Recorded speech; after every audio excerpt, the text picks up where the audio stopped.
Political ads can change campaigns, and they have. I did a Fox special on campaigns in which strategists claimed Senator Barry Goldwater's chances of beating Lyndon Johnson were badly damaged by this ad. 2, 3, 4. They still rave about this ad. It ran only once, but was talked about so much on TV, they say it changed all campaigns. It was the first negative ad to use fear and raw emotion. 10, 9, 8, 7, 6, 5, 4, 3, 2, 1, 0. These are the stakes. We must either love each other or we must die. Vote or die. Pretty relevant. But pretty unfair, a smear on Goldwater. Gee. Political advisor Mark McKinnon mocked me for suggesting that the ads should be more fair. Politics is a rough sport, and consultants always look for ways to destroy their opponents. Michael Dukakis, running against George Bush Sr., made the mistake of wearing a helmet in a photo op on a tank. He didn't want to wear the helmet. I heard his body man tell the lead advance person he doesn't want to wear a helmet. He understood that that wasn't going to be a good television shot. Consultant Steve Murphy worked with Dukakis. The answer came back, we've arranged for you to ride in a tank. They will not let you ride in a tank without wearing a helmet because it's unsafe. He relented. He should have stuck with his instincts. That moment turned into this commercial. And now he wants to be our commander-in-chief. America can't afford that risk. Dukakis lost in a landslide.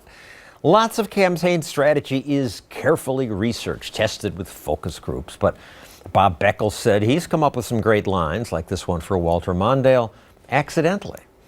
When Beckel ran Mondale's campaign, he happened to see this Wendy's ad. Where's the beef? Wendy's was trying to convince people that their burgers had more beef.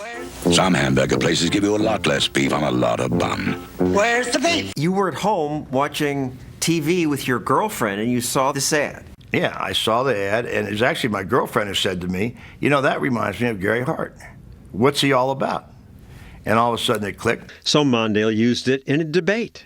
Where's the beef? Yeah. Wendy's had spent $100 million on an ad campaign to give me an opening for a line, and I want to thank them very much. And that worked? That made a difference? It changed the race around overnight because it confirmed in people's minds something that had been on their minds, which was, is this guy really up to it? Does he have the experience to do it? Beckel says he came up with another great idea for changing people's minds, and Hillary Clinton's campaign later stole his idea. The most awesome, powerful responsibility in the world lies in the hand that picks up this phone. Again, they use emotion to sell the idea that Gary Hart was style, not substance. Vote as if the future of the world is at stake. Decades later, it's 3 a.m. and your children are safe and asleep. But there's a phone in the White House and it's ringing. Hillary Clinton's consultants used the same theme to attack Barack Obama. Who do you want answering the phone? In this case, it was Barack Obama. Could he answer the red phone at 3 o'clock in the morning? We say, could Gary Hart answer the red phone at 2 o'clock in the morning? Now, yeah, do we think that they might have stolen it from us? Absolutely. When you talk to political consultants, half of them rave about ads from the past that were positive, inspirational. Our president took Ashley in his arms and just embraced her. And it was at that moment that we saw Ashley's eyes fill up with tears. Come on, this is the presidency. You're playing this music, and we're supposed to vote for this guy because she tears up? That's exactly what they did. This ad aired in Ohio in late 2004, was absolutely pivotal. It's morning again in America. This ad's also praised. Today, more men and women will go to work than ever before in our country's history. Beckel worked for Reagan's opponent at the time. And I see this ad come on television, and it's this farmer and his son in this beautiful pasture, and they put their hands over their hearts as the flag comes. I stood up and put my hand over my heart. And the tagline is, re-elect Ronald Reagan. I said, are you kidding me? That is blatant, and good. You may think that's corny. You may think it's corny, but let's face it, Stossel. You think everything's corny, okay? But if you can get an image like that, it really matters. Don't watch Stossel. He's nothing but a hack, a corporate shill. This ad has been approved by the mainstream media. It's one more reason I don't want to run for office. You have to have really thick skin. People in politics are so mean to each other. Did you ever see a guy sweat like this? It's Rubio. He doesn't sweat because his pores are clogged from the spray tan that he uses. Donald, you're a sniveling coward, and leave Heidi the hell alone. I'm told this campaign season is the nastiest ever. But the media say that every election. Seems like candidates have taken dirty to a whole new level. Nastiest race in recent memory. The most media-intensive, vicious, propaganda-filled hate fest that we've ever seen. So they say. But in fact, if you look at history, you find nasty attacks are pretty much standard. Even the founders were vicious when they campaigned. Of course, TV didn't exist when Thomas Jefferson ran against John Adams. But Reason TV wondered, what if it did? They took statements that were actually made during the Jefferson-Adams race and turned them into attack ads. John Adams is a blind, bald, crippled, toothless man who wants to start a war with France. While he's not busy importing mistresses from Europe, he's trying to marry one of his sons to a daughter of King George. Haven't we had enough monarchy? Yes. Adams supporters didn't just take that. They gave as good as they got. If Thomas Jefferson wins, murder, robbery, rape, adultery, and incest will be openly taught and practiced. Are you prepared to see your dwellings in flames, female chastity violated, children writhing on a pike? Oh, kind of makes Donald Trump seem gentle. She came to my wedding. She ate like a pig.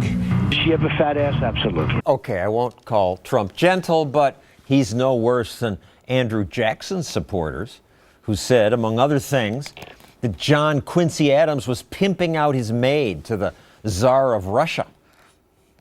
136 years later, when Barry Goldwater ran against Lyndon Johnson, Johnson's supporters told people Goldwater was a schizophrenic. A magazine called Fact actually got 1,000 psychiatrists to sign a statement that said Goldwater was insane. None of it was true. Later, Senator Goldwater won a libel suit against the magazine, but by then the election was over.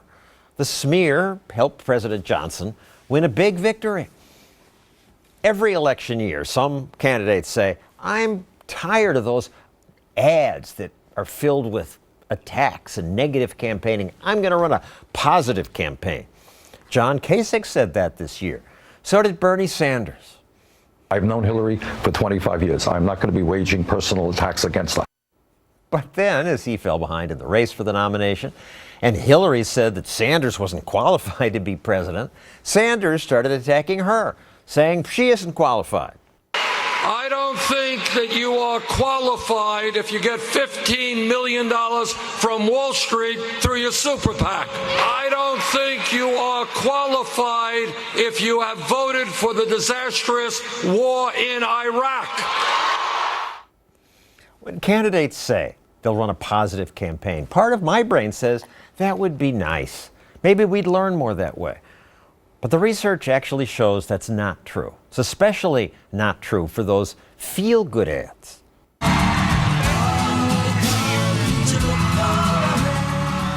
Simon and Garfunkel sing All Come to Look for America while Bernie Sanders shakes hands.